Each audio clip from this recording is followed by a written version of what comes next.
The next 2 hours were the longest in Valara's life. The humans worked fast, building defenses around the camp. They dug holes and filled them with sharp sticks. They set up motion sensors in a wide circle. They positioned every weapon they had toward the forest. Valara and her uninjured guards helped as much as they could. They carried supplies.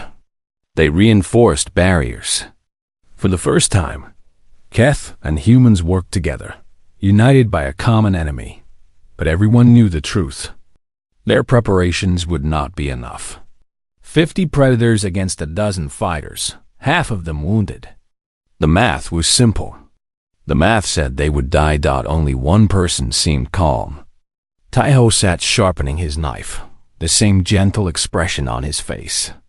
He looked like a man preparing for a pleasant morning walk, not a battle for survival.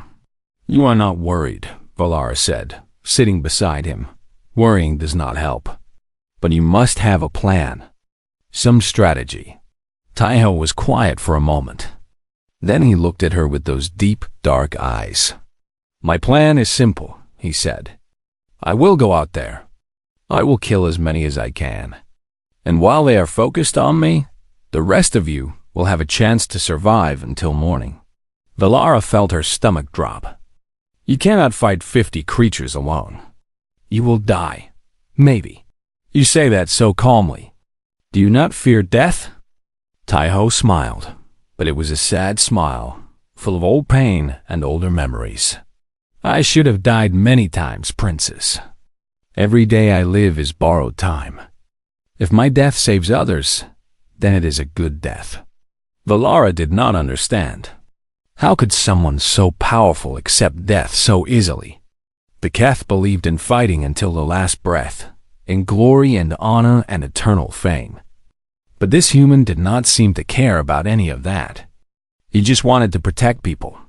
The first sounds came an hour later. Clicking, hissing, growling. The predators were arriving. Everyone moved to their positions.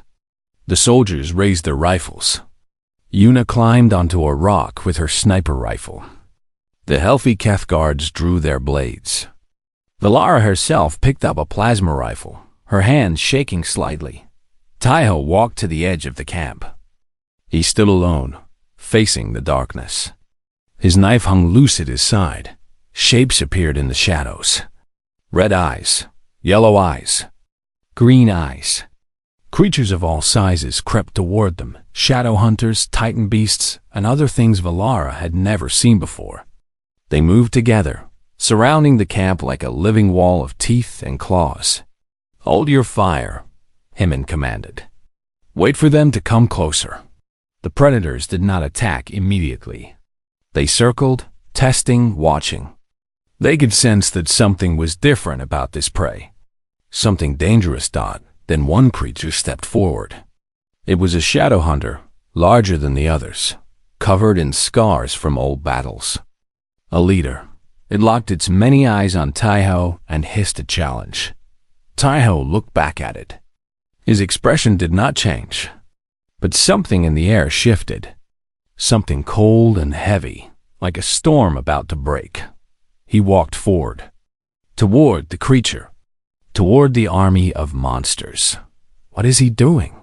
Valara whispered. Yun smiled grimly. "What he always does. Being human." Taiho stopped 10 feet from the lead shadow hunter. Man and monster faced each other under the silver light of 3 moons. Then Taiho spoke. Not words, a sound. A low, rumbling growl that came from somewhere deep in his chest. It was not human. It was something older, something primal. The shadow hunter froze. Its eyes went wide. Every predator in the clearing went still. Valara could not believe what she was seeing. The human was speaking to them, communicating in their language. And the monsters were listening. Taiho growled again, louder this time. His body changed somehow. He seemed bigger, more dangerous, like a shadow growing across the ground. The knife in his hand caught the moonlight and gleamed like a fang. The lead shadow hunter took a step back, The apex predator stepped back from a human. Taiho moved forward. He walked straight toward the creature, his growl becoming continuous, rising and falling like a song of death. The shadow hunter retreated further. Other predators scrambled to get out of his way. Then the lead creature made a decision. It attacked. What followed was not a battle. It was a demonstration. Taiho moved through the predators like water through rocks. His knife danced, finding weak spots and soft places. Every strike was perfect. Every movement was necessary. He wasted nothing. The soldiers opened fire, taking down creatures at the edges. Yuna's rifle cracked again and again, each shot a kill. The Keth guards charged into the chaos, blades swinging, but the main fight was Taiho's. He drew the predators toward him like a magnet pulling iron. They wanted to kill him. They needed to kill him. He was the real threat, and every animal instinct they had screamed to destroy him first. But they could not. He was always moving, always cutting, always one step ahead. Creatures fell around him 1, 5, 10, 20. The ground became slick with black blood. The air filled with dying screams. Valara fought beside her guards, shooting at anything that came close. But she could not stop watching Taiho. He was beautiful in his violence, like a dancer performing a routine practiced 1,000 times. Every motion flowed into the next. Every kill led to another. He was death given human form. After what felt like hours but was probably minutes, the predators broke. They had lost too many. The human was too dangerous. Survival instinct overcame hunting instinct, and they fled into the darkness.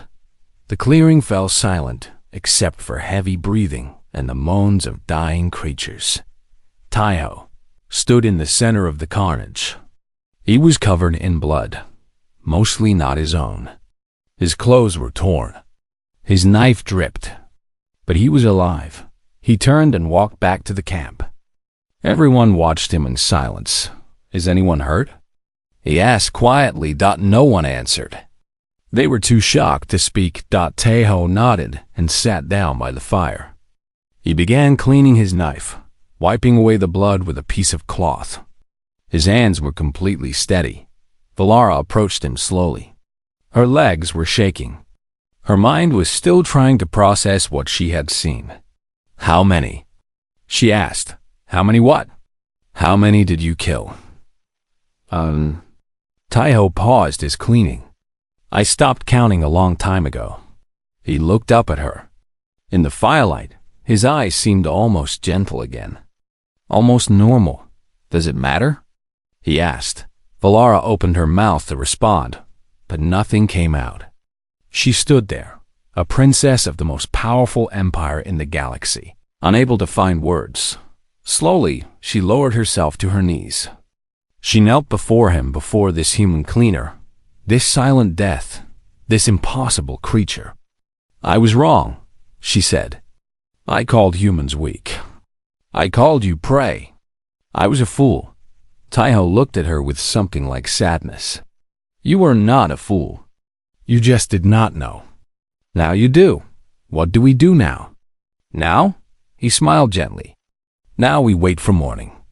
Then we go home. And maybe when you return to your empire, you will tell them what you learned.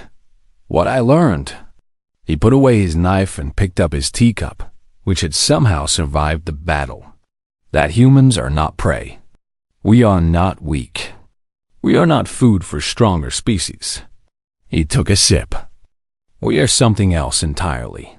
And when the galaxy finally understands that, maybe, just maybe, there can be real peace." Valara stayed kneeling for a long moment. Then she rose and sat beside him. "I would like to understand better," she said. "I would like to learn about your people, your history, your ways. That sounds like the beginning of an alliance." "Perhaps it is."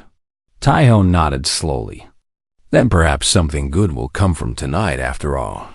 The sun rose 4 hours later, painting the sky in shades of pink and gold.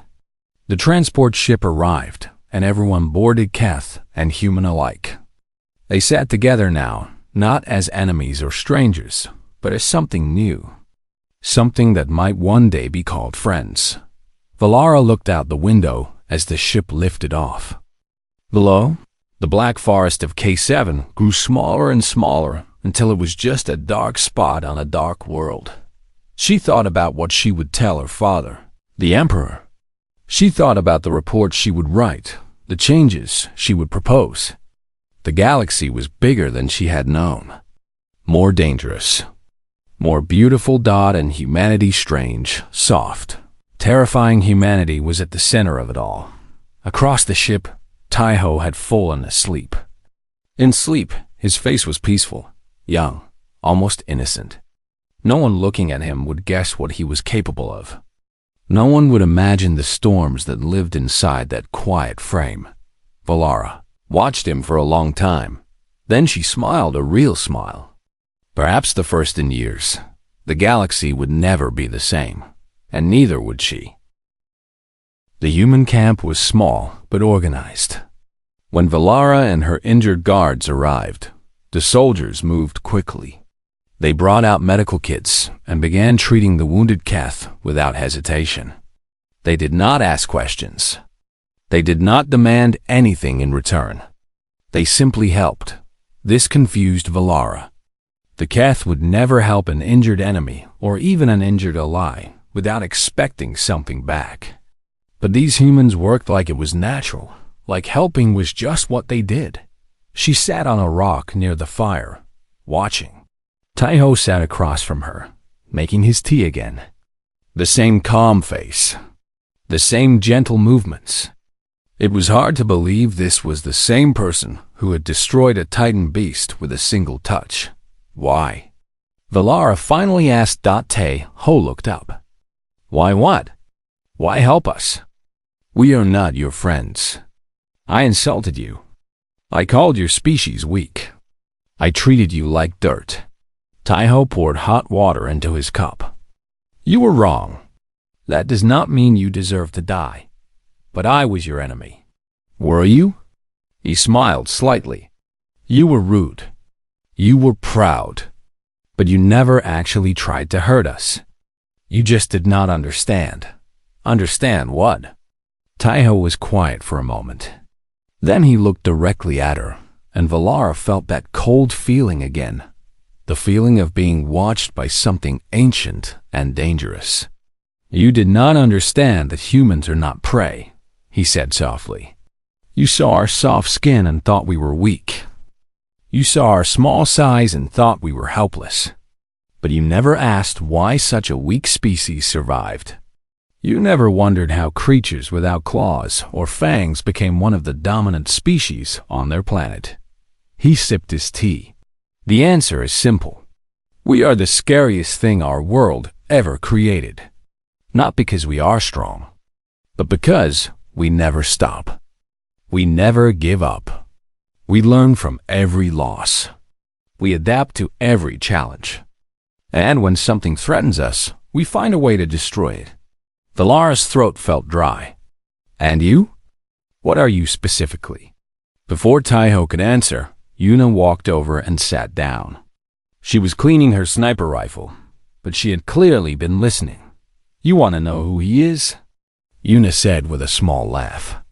Princess, you have been traveling with the most dangerous human alive, and you thought he was a cleaner. Valara looked between them. Explain. Yuna glanced at Taiho. He shrugged, giving her permission to speak. His name is Taiho, Yuna began. But in military circles, he is called something else. The ghost, the silent death, the one who walks alone. He has more nicknames than anyone can count. She leaned forward. 20 years ago, there was a war on Earth, a very bad war. Many people died. During that war, there was one soldier who became a legend. He completed missions that were supposed to be impossible. He went into enemy territory alone and came back alive. He killed enemy commanders in their own headquarters. He destroyed entire bases by himself. Valara felt cold. One man did all that? One man, Una confirmed. They say he killed over 1,000 enemies during the war. Not with bombs or machines. With his hands. With knives. With whatever he could find. He was so good at killing that both sides were afraid of him. She looked at Taiho with a mixture of respect and fear. After the war ended, he disappeared. The government said he died in the final battle. But some people knew the truth. He did not die. He just stopped. He put down his weapons and walked away. He said he was tired of killing. So he became a cleaner? Valara asked, confused. Taiho finally spoke. I wanted a simple life. I had seen too much death. Caused too much death. I wanted to do something peaceful. Something that hurt no one. But you came on this mission. General Park asked me to. He said there might be danger. He said people might need protection. Taiho's eyes grew distant. I told myself I would only watch. Only observe. But when the creatures came, when I saw people in danger, I could not stop myself. He looked down at his hands that had killed monsters just hours ago. The truth is, Princess, I am very good at violence. Better than anyone should be. And no matter how hard I try to leave that life behind, it follows me. It is part of who I am. Valara was silent for a long time. She was trying to understand. In Keth culture, warriors were celebrated. Killing was honorable. But this human seemed sad about his abilities. He did not want them. He had tried to escape them. Why do you sweep floors? She asked finally. With your skills, you could be a general. A king. You could rule. Taiho shook his head. Power earned through violence is not real power. It is just fear wearing a crown. I did not want people to fear me. I just want to live quietly and help where I can. But you are wasting your abilities. Am I? He smiled gently. Every morning, I sweep the floors. I make them clean. I see young soldiers walk by, and they nod at me, and I nod back. Sometimes they stop and talk. They tell me about their families, their dreams, their fears, and I listen. I help them feel less alone. He finished his tea. That seems more important than killing. Valara did not know how to respond. Her entire worldview was built on strength and conquest. The strong ruled. The weak served. That was the Keth way. But this human was showing her a different path, a path where the strongest chose to be gentle, where power was used to protect rather than dominate. Hemin walked over. Princess, your guards are stable. 2 have broken bones, but they will survive. Valara nodded slowly. Thank you. The words felt strange in her mouth. She could not remember ever thanking a non-Keth before. There is something else, Hemming continued. We received a transmission from orbit. A situation is developing. What kind of situation? Predators.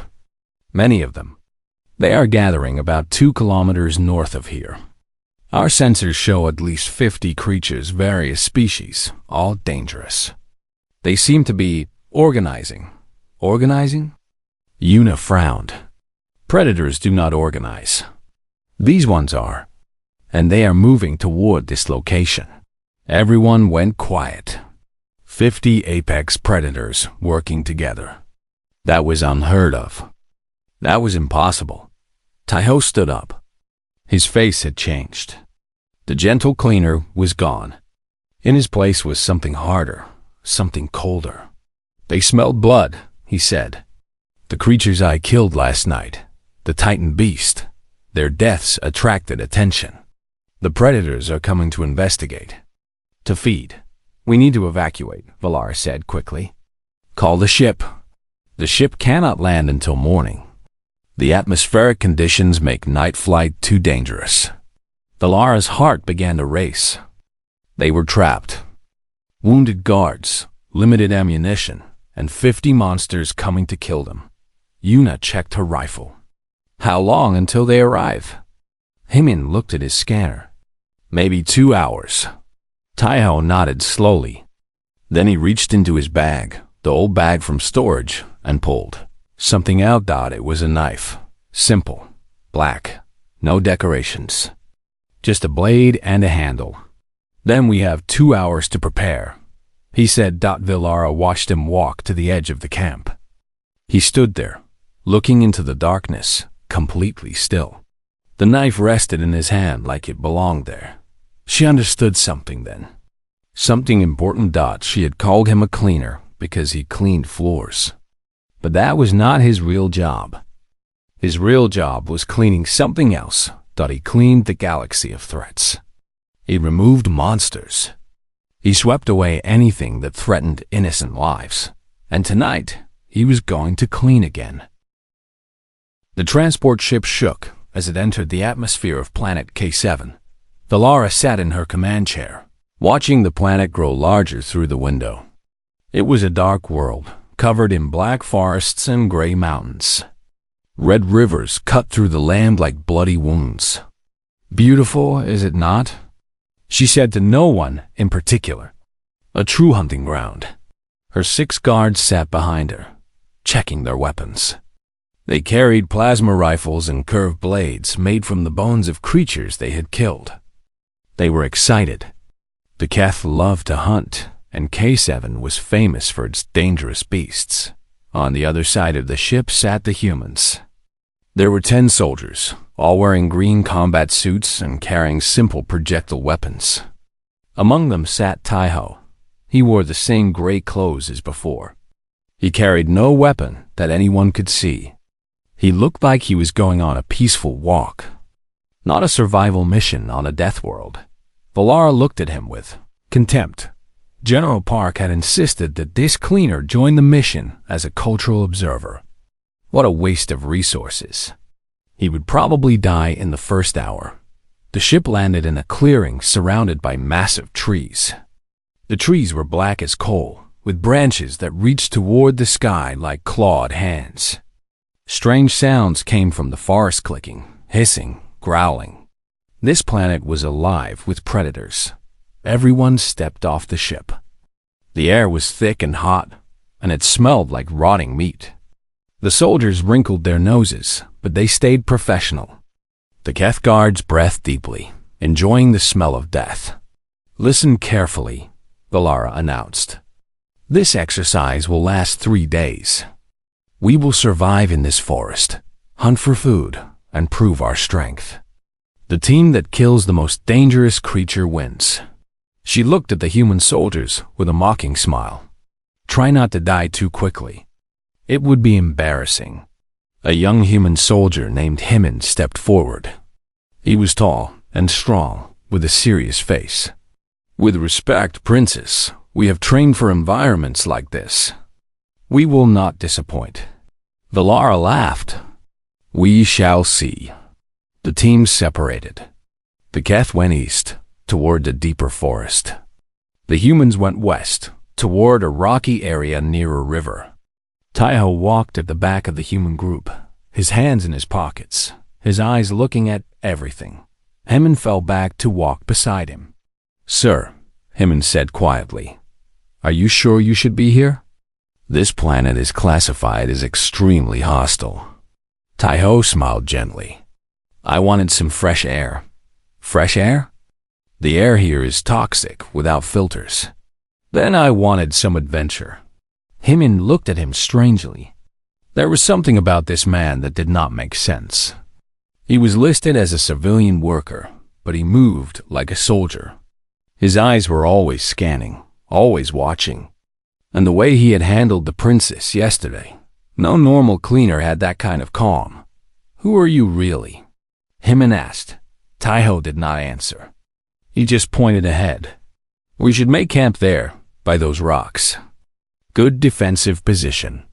Clear sightlines. Easy to retreat if needed. Hymin blinked. That was exactly what their training manual recommended for hostile environments. How did a cleaner know that? The team set up camp as the sun began to set. The sky turned red, then purple, then black. 3 moons rose over the horizon, casting silver light through the trees. The sounds of the forest grew louder, more clicking, more growling, more screaming from things being eaten.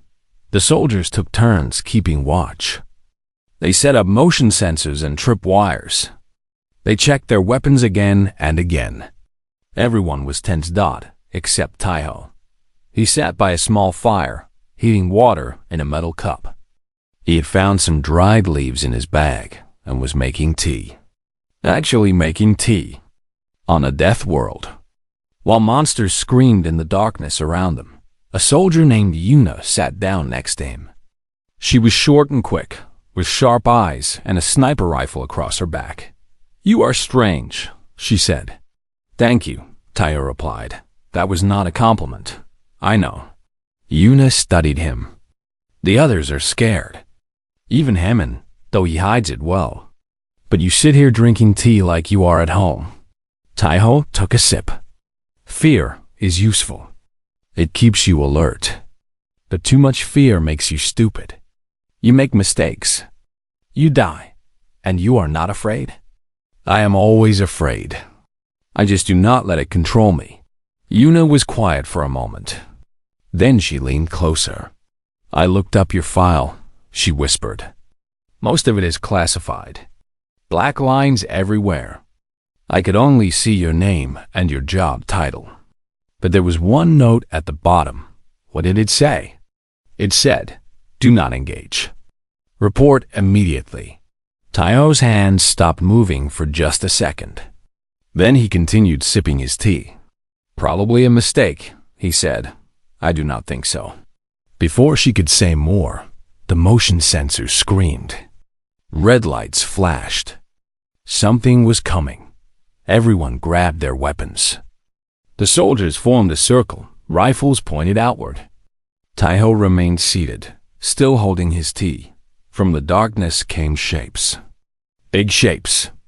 They moved on 6 legs, low to the ground. Their bodies were covered in black armor, natural plates that could stop most bullets.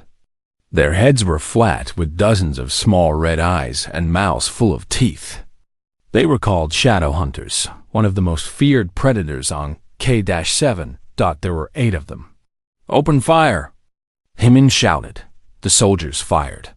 Bullets hit the creatures, but most bounced off their armor. One creature fell, hit in the eyes. Another was wounded in the leg. But the rest kept coming. The first creature reached the camp. It jumped at a soldier, knocking him down. Its teeth found his arm. He screamed. Yuna fired her sniper rifle. The shot hit the creature's head, cracking its armor. It fell dead. But more were coming. Then something strange happened. Taiho stood up.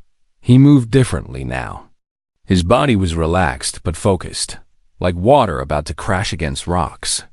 He walked toward the creatures, empty hands at his sides. "Sir, they're back." Hemin shouted. Taiho did not listen. A shadow hunter turned toward him. It hissed, showing its teeth. Then it charged. What happened next was almost too fast to see. Taiho stepped to the side at the last moment. His hand shot out, fingers striking the creature's throat. There was a wet cracking sound. The creature fell, choking on its own broken windpipe. Another creature attacked from behind. Taiho spun, grabbing one of its legs. He pulled hard, using the creature's own weight against it. It flipped over, exposing its soft belly. Taiho's foot came down like a hammer, crushing its heart. The soldiers watched in shock. This man, this cleaner, was killing apex predators with his bare hands. A third creature jumped at him. Taiho caught it by the jaw, one hand on each side. The muscles in his arms tensed. He pulled. The creature's jaw tore apart with a horrible sound. The remaining creatures stopped. They looked at Taiho with their many red eyes. Something changed in their posture. Something that looked almost like fear. Then they ran. The mighty shadow hunters, terrors of K7, fled into the darkness like frightened children. Silence fell over the camp. Tai-Ho stood among the dead creatures, breathing normally. There was black blood on his hands and clothes. His face was calm, expressionless, like he had done nothing more interesting than sweep a floor. He turned to look at the soldiers. They stared back at him with wide eyes and open mouths. "Is everyone okay?" Tai-Ho asked gently. No one answered. No one could find words. Tai-Ho nodded and walked back to the fire.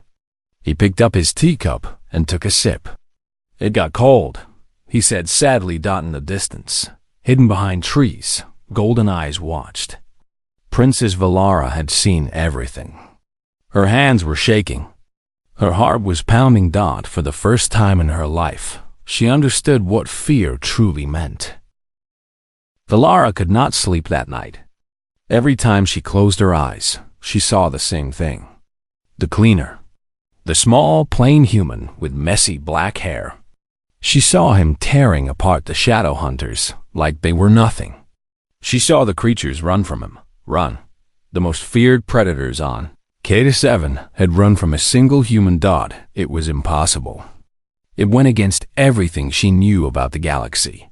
Humans were supposed to be weak, prey, food for stronger species.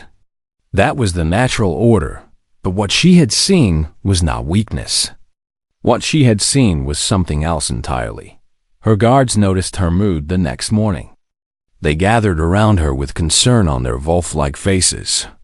"Princess, you seem troubled," the largest guard said.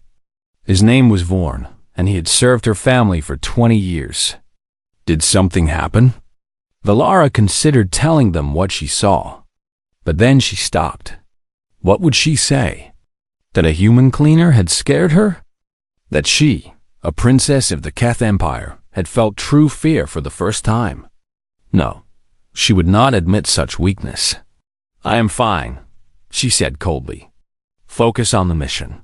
They continued through the forest, hunting for prey. The Keth were excellent hunters. They moved silently through the black trees, using all four arms to climb and grab. By midday, they had killed 3 medium-sized creatures, enough to prove their skill, but nothing impressive. Valara wanted more. She wanted to kill something big, something dangerous. She wanted to prove that the Keth were the true apex predators, not some random human with strange abilities. There, Vorn pointed. Through the trees, they could see a clearing. In the clearing stood a massive creature. It was called a Titan beast. It stood 15 feet tall on 2 thick legs. Its body was covered in gray scales harder than steel. Its arms ended in claws that could cut through rock. Its head was small, but filled with teeth, and its eyes glowed yellow with hunger and rage. The Keth had never killed a Titan beast before. They were simply too dangerous. One wrong move, and it would tear you apart. "Princess, we should go around," Vorn said carefully. "That creature is too much, even for us." Valara's jaw tightened. "Are you saying we are afraid?" "I am saying we are wise. There is no shame in avoiding unnecessary danger. There is always shame in avoiding a fight." She raised her plasma rifle and stepped into the clearing. The Titan beast turned its massive head. Its yellow eyes locked onto her. A deep growl rumbled from its throat, shaking the air itself. Valara fired. The plasma bulb hit the creature's chest and did nothing. The scales absorbed the energy like water soaking into sand. The Titan beast roared and charged. What followed was chaos. Valara dove to the side as claws cut through the air where she had been standing. Her guards attacked from all directions, firing weapons and throwing blades. The creature barely noticed. It swatted one guard with its tail, sending him flying into a tree. He did not get up. Another guard tried to climb onto the creature's back. The Titan beast reached behind itself, grabbed the guard, and threw him 30 feet. He landed with a terrible cracking sound. Valara kept firing, but nothing worked. Her weapons were useless against this thing.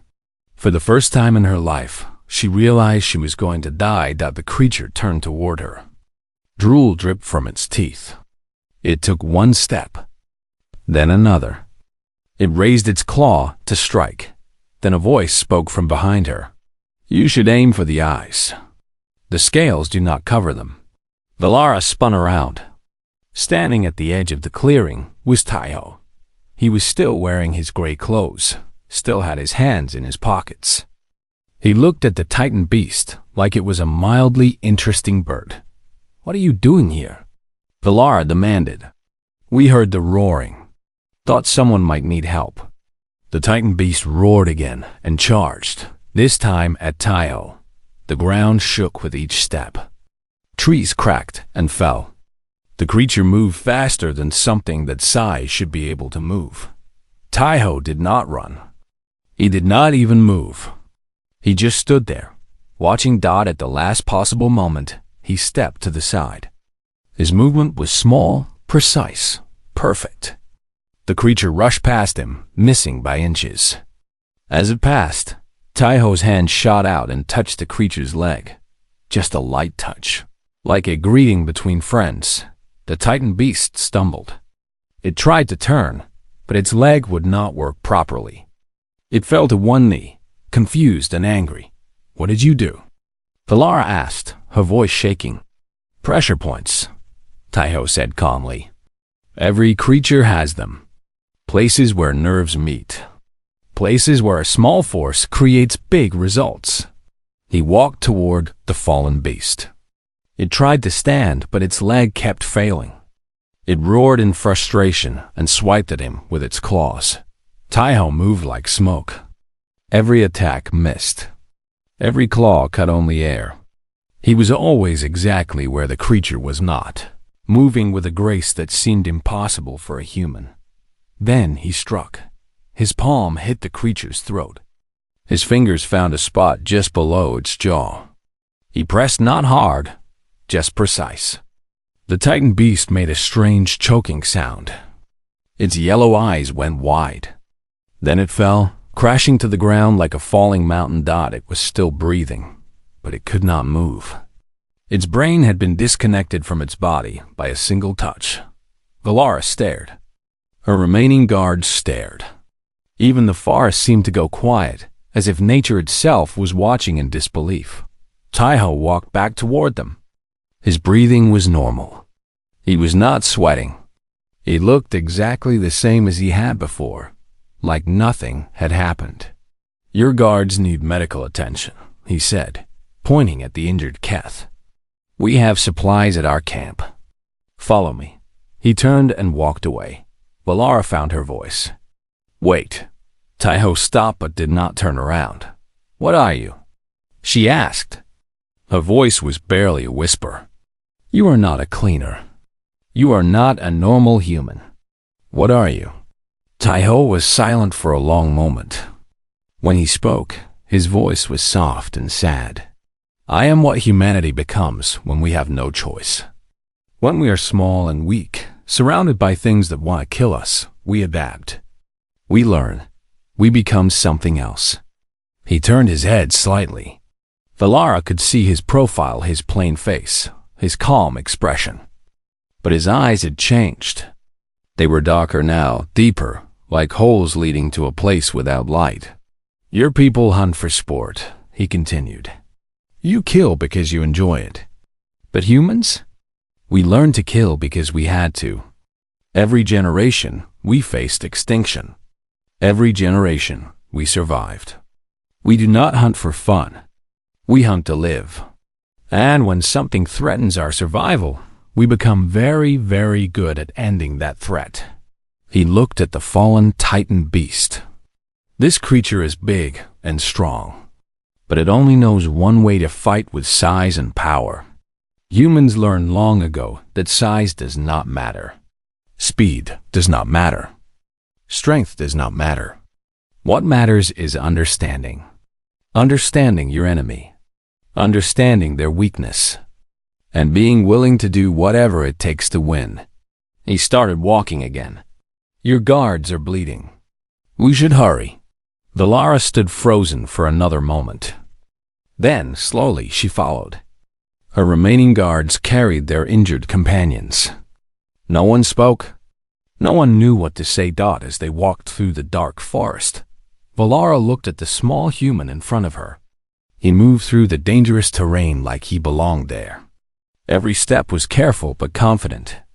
Every movement was efficient. She had spent her whole life believing that the Keth were the ultimate predators, that they sat at the top of the galaxy's food chain. But now, watching this quiet man walk through a death world like it was his backyard, she began to understand something terrible. The Keth were not at the top. They never had been. They had simply never met a real predator before. Until now. The silver ship came down from the sky like a falling star. It landed in the middle of the military base with a loud hum. Soldiers stopped their work and looked up. They had seen alien ships before, but this one was different. This one carried royalty. Princess Valara stepped out of the ship. She was tall, almost 7 feet. Her skin was pale blue, and her eyes were large and golden like 2 small suns. She wore armor made of black metal that shined in the sunlight. Behind her, 6 guards followed. They were bigger than her, with 4 arms each and faces like angry wolves. General Park walked forward to greet her. He was an old man with gray hair and a calm face. He bowed his head slightly. "Princess Valara, welcome to Earth Base 7. We are honored by your visit." Valara looked at him with cold eyes. She did not bow back. In her culture, bowing to prey species was shameful. And that is what humans were to her prey. Weak little creatures with soft skin and no claws. She had read the reports. Humans had no natural weapons. They could not run fast. They could not see in the dark. They were, by all measures, one of the weakest species in the galaxy. "General," she said, her voice sharp like breaking glass, "I am here to inspect your soldiers. The Keth Empire is considering an alliance with Earth, but first, I must see if your kind is worth our time." General Park kept his smile. "Of course, Princess. Our soldiers are ready for your inspection." Valara walked past him without another word.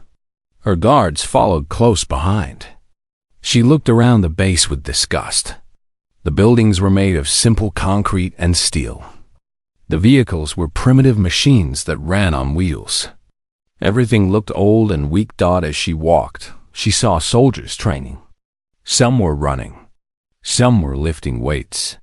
Some were fighting with their hands. Valara laughed quietly. Their movements were slow. Their bodies were soft. A single Keth warrior could kill 10 of these humans without trying. Then she saw him.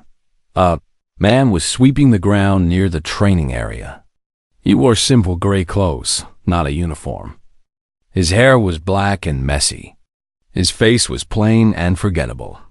He moved slowly, pushing the broom back and forth like he had all the time in the world. Valara stopped walking. She pointed at him. "Who is that?" she asked. General Park looked. "Ah, that is Taiho. He works here at the base." "A cleaner?" Valara smiled cruelly. How fitting. Even among weak creatures, there are those who are weaker still. She walked toward Taiho. Her guards followed. The soldiers nearby stopped their training and watched nervously. Taiho did not look up. He kept sweeping. Valara stopped in front of him. She was much taller, and she looked down at him like he was an insect. "You there," she said. "Look at me when royalty speaks to you." Taiho slowly raised his head. His eyes were dark brown, calm like still water. He looked at her face without fear or anger. He just looked. "Hello," he said simply. Valara felt something strange. For a tiny moment, something cold touched her spine. But she pushed the feeling away. This was just a small human. A cleaner. Nothing more. "Do you know who I am?" she demanded. "Yes," Taiho said. "You are the princes from the Keth Empire. Then kneel." The soldiers around them held their breath. General Park stepped forward quickly. "Princess, perhaps we should—" "Silence," Valara snapped. She looked back at Taiho. "I said kneel, human. Show respect to your betters." Taiho tilted his head slightly. He seemed to think about it. Then he smiled a small, gentle smile that did not reach his eyes. "I am sorry," he said politely. "My knees are not very good these days. Old injury." Valara's golden eyes narrowed. "You dare refuse me?" "I am not refusing," Taiho said calmly. "I am just explaining. Would you like me to bow instead?" Before Valara could answer, one of her guards stepped forward. He grabbed Taiho by the shoulder with one of his 4 hands. "You will show respect to the princess," the guard growled, "or I will break your bones." The soldiers around them tensed. Hands moved toward weapons. But General Park raised his hand, telling them to wait. Taiho looked at the guard's hand on his shoulder. Then he looked up at the guard's face. He was still smiling that same gentle smile. "Your grip is very strong," Taiho said. "You must train hard." The guard blinked, confused by the response. He had expected fear. He had expected begging. But this small human just stood there, calm as a sleeping cat. "Release him," Valara commanded. The guard obeyed, stepping back. Valara studied Taiho more carefully now. There was something wrong here. Something she could not name. This human was too calm. Too still. Like deep water that hid sharp rocks below. "What is your role here?" she asked. "I clean," Taiho said. "I sweep floors. I wash windows. Simple work. And before?" "What did you do before?" Taiho paused. That small smile appeared again. "I traveled," he said. "I saw many places. Met many people." Valara did not believe him. But she had more important things to do than question a cleaner. "Pathetic," she said, turning away. "This is what humanity offers. Cleaners and weak soldiers? The Keth Empire hunts creatures stronger than your entire species." She walked away without looking back. Her guards followed. Taiho watched them go. His smile faded slowly. His eyes changed, just for a moment, becoming something harder, something colder. Then the moment passed, and he went back to sweeping.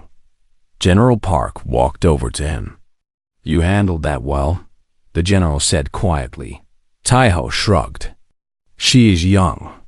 She does not know better. She called you pathetic. I have been called worse." General Park sighed. "The inspection continues tomorrow. She wants to see a survival exercise.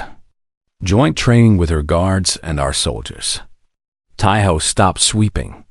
He looked at the general. "Where?" "Planet K7, the Death World." For the first time, something changed in Taiho's face. It was not fear. It was something else. Something that made General Park feel cold despite the warm sun. "Interesting," Taiho said softly. "Command wants you to go with them." "As an observer?" "An observer?" "That is what the paperwork will say." Taiho was quiet for a long moment. Then he nodded once. "I will need my old bag," he said. "The one in storage." General Park smiled grimly. "Already being prepared." Taiho returned to his sweeping. But now his movements were different. Faster. More precise. Like a machine preparing for work. The princess thought she knew what humans were. She thought she understood the galaxy and its creatures. She thought she was at the top of the food chain. She was wrong. And soon, she would learn the truth.